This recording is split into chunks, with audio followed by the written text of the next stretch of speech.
Hi, ek is Jolandi. En ek is Morney. Ek het Morney verlede jaar by 'n musiekfees ontmoet en ek het toe 'n lied ontdek wat 20 jaar terug vir my geskryf was deur Chandra Estreisen-Nest, genaamd Morney se lied.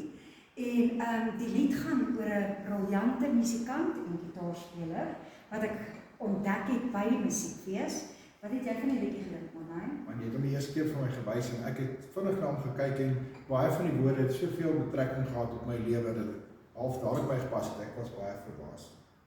So, ons het Morney se lied opgeneem. Julle sal hom hoor op al die radiostasies speel. Hy was nou, ek moet dit noem, nommer 1 vir 3 weke op die radio. So, hy doen baie goed, maar die eintlike rede hoekom ek met julle gesels is ek en Morney. Ons verkoop gitaarlesse. Julle kan vir ons kontak op die kontakbesonderhede wat nou onder op die skerm gaan verskyn.